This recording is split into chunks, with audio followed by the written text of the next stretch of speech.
Hello everyone, मैं आशा करता हूं कि आप सभी अच्छे होंगे। आज के इस वीडियो में आप जानने वाले हो सेमेस्टर थर्ड हिस्ट्री कोर 5 के कुछ मोस्ट इम्पोर्टेंट क्वेश्चंस। तो चलिए आज के इस वीडियो को स्टार्ट करते हैं।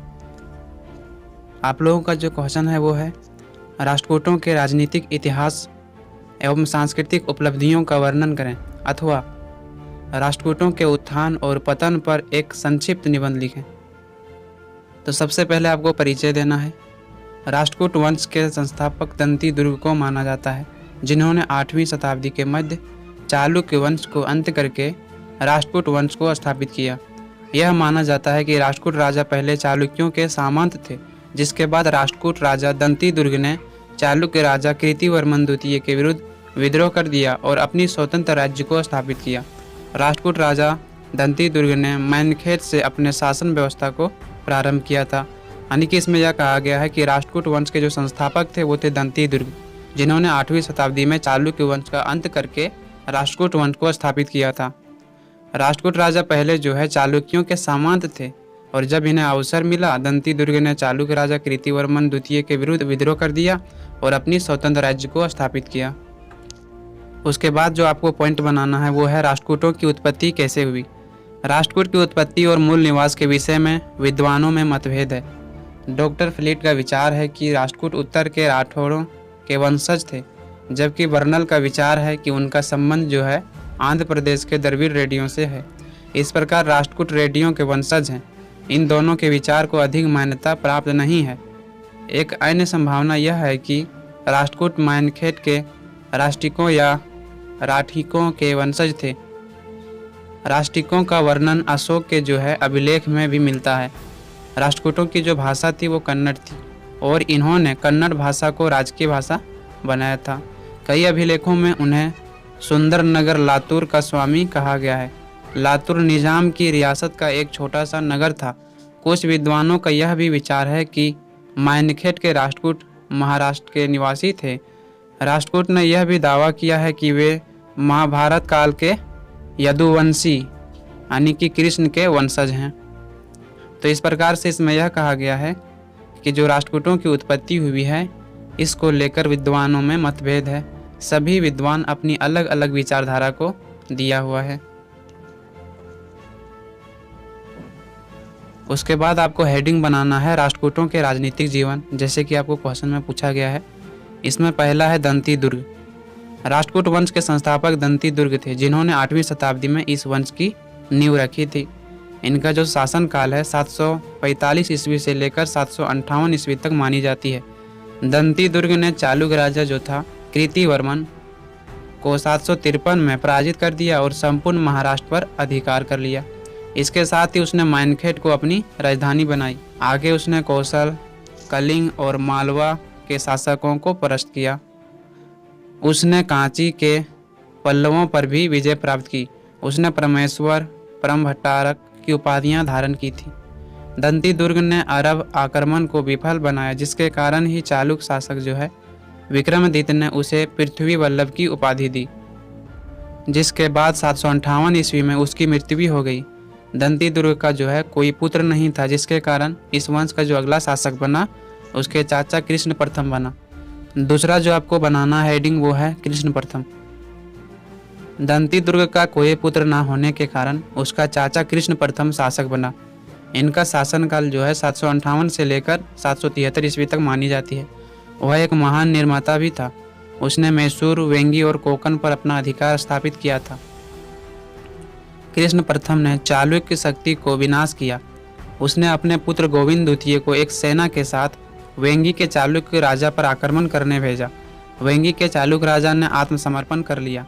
उसने विश्व प्रसिद्ध एलोरा के कैलाश मंदिर का निर्माण कराया। एलोरा में ठोस चट्टान को काटकर उसने शिव मंदिर का निर्माण कराया। उसने राजधिराज परमेश्वर की उपाधि धारण की थी। तीसरा जो आपको पॉइंट बनाना है वो है गोविंद द्वितीय। तीसरा जो आपको हेडिंग बनाना है वो है गोविंद द्वितीय, जिनका शासनकाल 773 से 780 ईस्वी तक मानी जाती है।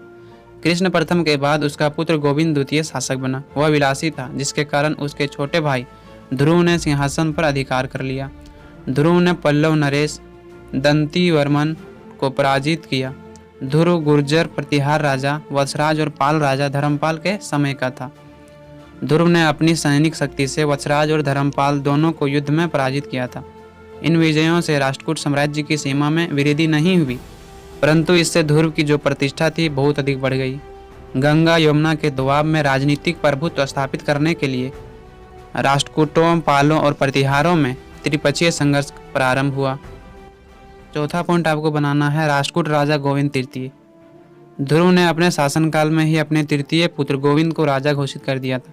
793 ईस्वी में ध्रुव के बाद गोविंद तृतीय राजा बना, परंतु उसके सिंहासन पर अधिकार करने के लिए उसके जो भाई थे अस्थम, जो गंगावाड़ी का राज्यपाल था, उन्होंने चुनौती दी।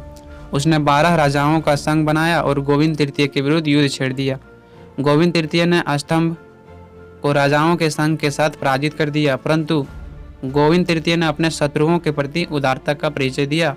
उसने अपने भाई अस्थम को गंगावाड़ी का पुनः राज्यपाल बना दिया। गोविंद तृतीय से नागभर द्वितीय पराजित हुआ और युद्ध स्थल से भाग गया। इसके बाद गोविंद तृतीय कन्नौज की ओर बढ़ा। कन्नौज के जो राजा थे चक्रायुध ने उसके सामने आत्मसमर्पण कर दिया।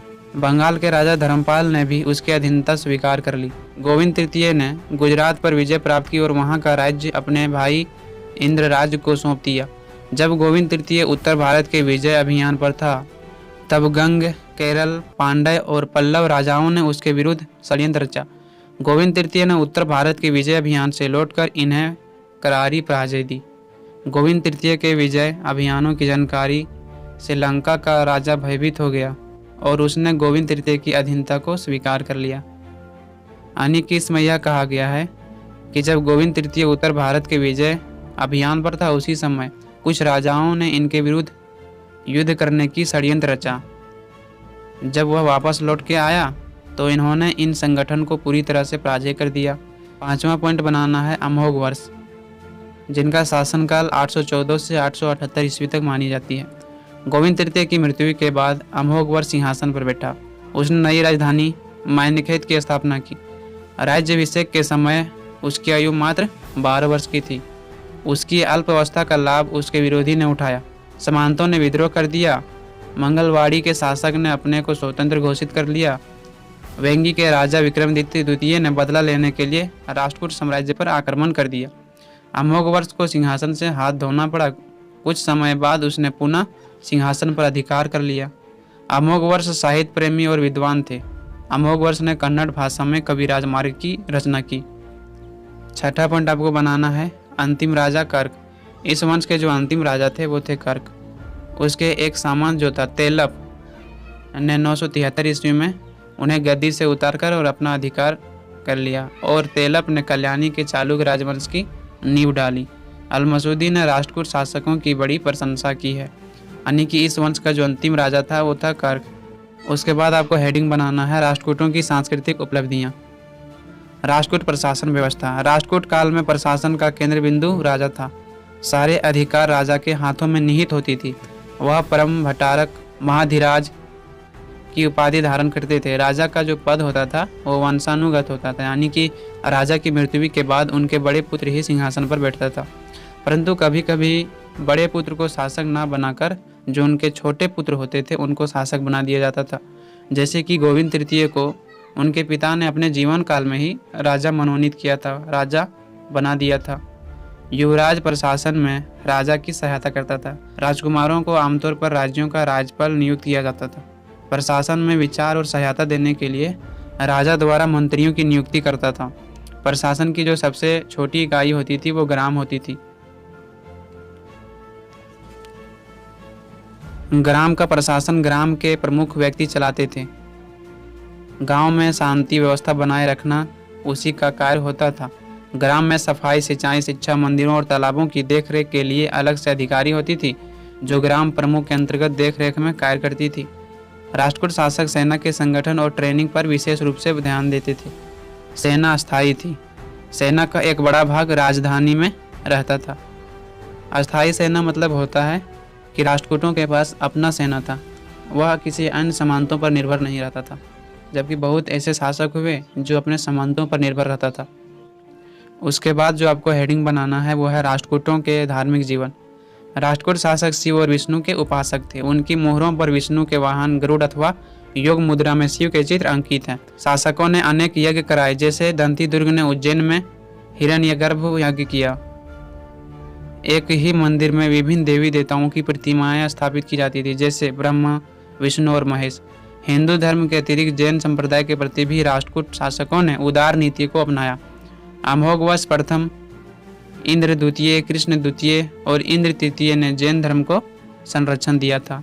इसमें यह कहा गया है कि जो राष्ट्रकूट शासक था वो शिव और विष्णु के उपासक थे, जिनके कारण इन्होंने शिव और विष्णु के कई मूर्तियां का निर्माण किया है। इसका नेक्स्ट पॉइंट बनाना है कला एवं साहित्य। कुछ राष्ट्रकूट शासकों ने कला के विकास में भी अपना योगदान दिया। कृष्ण प्रथम ने चट्टानों को काटकर एलोरा के विशाल कैलाश मंदिर का निर्माण करवाया, जो कला की एक अद्भुत कृति है।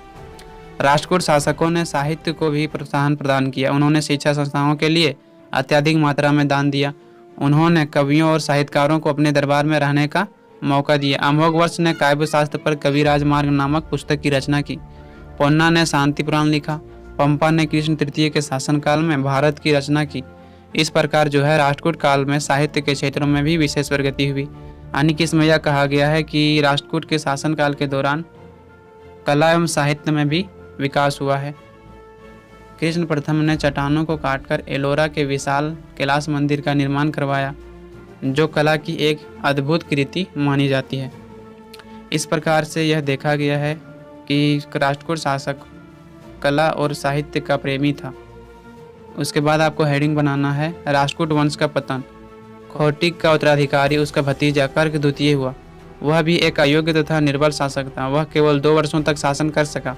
इस समय सामंतों के विद्रोह हुए, जिसे वह दबाने में असमर्थ रहा। तरवाड़ी यानी कि बीजापुर जिला के सामंत जो तेलप द्वितीय था, उसने उस पर आक्रमण कर दिया और उसे पद से हटा दिया तथा उसके सिंहासन पर अधिकार कर लिया। 975 ईस्वी तक तेलप उसके अन्य सामंतों तथा सहयोगियों को पूरी तरह समाप्त करके पूरे दक्षिण पथ का शासक बन गया। तेल ने जिस वंश की स्थापना की उसे कल्याणी का पश्चिम चालू वंश कहा जाता है। कर्क द्वितीय राष्ट्रकूट वंश का अंतिम शासक था। उसके साथ ही दक्षिण पथ से राष्ट्रकूटों का लगभग 2 सदियों का राज्य तथा शासन समाप्त हुआ। इस प्रकार से राष्ट्रकूट वंश का पतन हो गया। मैं उम्मीद करता हूँ कि आप सभी को समझ में आया होगा। तो आज के लिए इतना ही। मिलते हैं नेक्स्ट वीडियो में। जय हिंद।